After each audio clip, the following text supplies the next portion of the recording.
You know, when I crack open an issue of X-Men, I know I'm just looking for three things. Lazy, prejudicial allegory, a smattering of multinational misfits saving the world from Nazi Gandalf, and, oh, that's right, artwork by Al-Qaeda! Previously on X-Men. Menghukum Ahok seberat-beratnya. Karena barang siapa yang menghina Nabi, itu wajib dibunuh.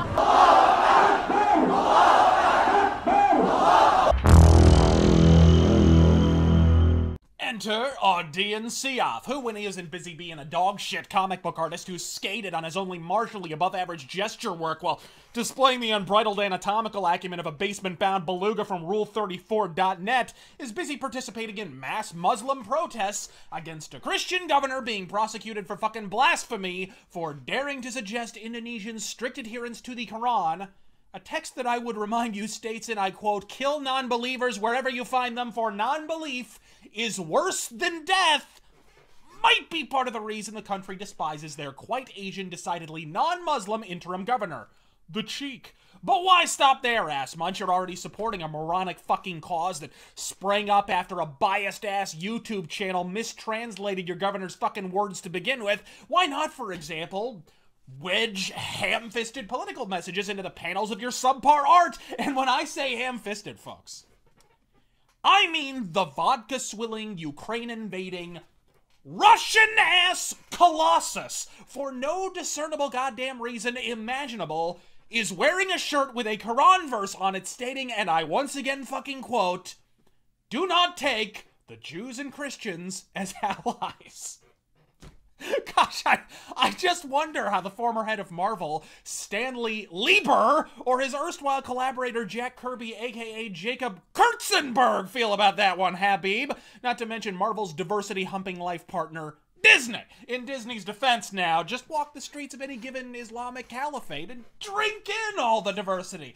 Skulls, forearms, femurs, torsos, black, white, and yellow alike way. It's a regular body part potpourri. Or here's a subtle one. Let's put the word jewelry square the shit beside Kitty Pryde's fucking head so it cuts off the last four letters. Three guesses what a religion is. I also love how, according to the sentient hipster beard from The Guardian, whenever a public figure, even a Muslim, expresses an unpopular political view, they automatically default back to conservative. You know, Shilford Brimley, last I checked it wasn't conservatives looking to hug it out with Hamas. Why don't you leg it on back over to the Ramadan rugby scrum? I think there's a refugee over there with a ticking tank top. Oh, but not to worry, Reddit. Thinly veiled racism or no, we've already learned that he'll be buzzed up to Marvel HQ to explain his side. That he was even afforded an opportunity to explain himself goes a long way toward establishing his ethnicity and skin color. You think if Ed Norton from American History X sketched up the Bible verse that says boys banging boys be blasphemy into an issue of fucking Dazzler, he'd be invited back to Marvel Manor for tea and crumpets in an audience with Axel Alonso? Or would they throw him under the bus so fast you'd think he was a Swedish school kid? Fortunately, via the miracle of the information superhighway, we already have a preview of his defense. You ready for this?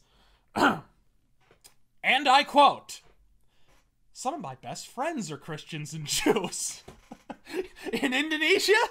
Yeah? What cemetery'd you meet him at? Marvel, I'm just gonna be mercilessly fucking honest here. If this cat were about 3 shades lighter with a crucifix around his neck, you'd nail him to it, and don't you simpering shitbags fucking deny it. That's if you hired him to fucking begin with. You see, the average Marvel artist, be they black, beige, brown, or bleached, unlike Ardian Syaf, wouldn't have been hired to grab a fucking headline. You see, Ardian Syaf is a local celebrity in his native Indonesia, an art teacher of considerable repute, who laudably volunteers his time teaching little girls to paint with objects they'll need written permission from their husband to use in adulthood.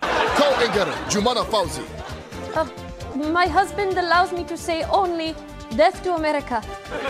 Oh, but that Mac LeBlanc has impeccable timing. Impeccable. It's very good, yes. Death to America. Ah, Islam. Giving people hope in a world torn apart by Islam. I'm Razor Fist. God fucking speed.